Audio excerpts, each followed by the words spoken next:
dunia akhir-akhir ini bergerak ke arah yang aneh. Harga-harga naik, semua makin digital, uang tunai perlahan menghilang. Pekerjaan digantikan AI. Dan kita, seperti tidak punya suara untuk memilih kemana arah dunia ini akan dibawa. Lalu muncul satu istilah, Great Reset 2030. Bagi sebagian orang, ini adalah rencana elit global untuk mengontrol kehidupan manusia. Bagi yang lain, ini hanya strategi sistem ekonomi agar dunia tidak runtuh karena krisis, populasi, dan perubahan iklim. Tapi pertanyaannya bukan, siapa yang benar? Pertanyaannya adalah, kenapa narasi ini muncul? Dan kenapa banyak orang mempercayainya? Mari kita bahas pelan-pelan. The Great Reset pertama kali dipopulerkan oleh World Economic Forum setelah pandemi COVID-19. Idenya sederhana, dunia lama rusak, jadi kita perlu membangun sistem baru yang lebih berkelanjutan.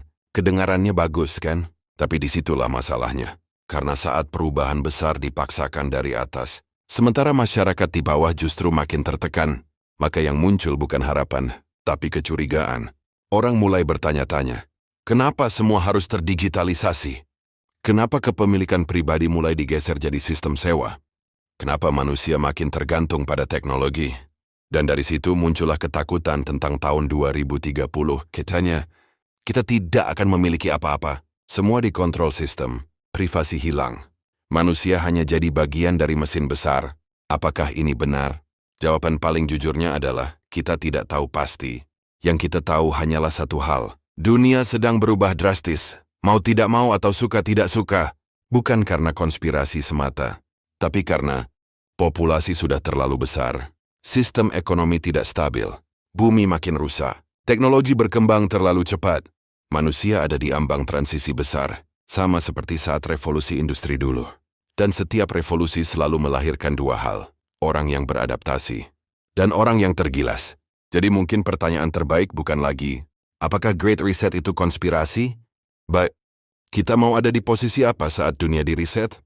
Karena faktanya, kalau kamu tidak paham uang, kamu akan dikontrol uang. Kalau kamu tidak paham teknologi, kamu akan dikontrol teknologi.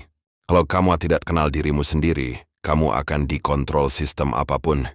Dan inilah cara bertahan di era riset, versi paling realistis. 1. Belajar skill yang tidak mudah digantikan mesin. Kreativitas, empati, problem solving. 2. Perkuat mental dan kesadaran diri. Jangan mudah panik oleh ketakutan massal. 3. Jangan telan mentah-mentah teori apapun. Bahkan teori yang kamu suka. Karena dunia mungkin sedang di-reset, tapi hidupmu tidak harus ikut di-reset oleh rasa takut.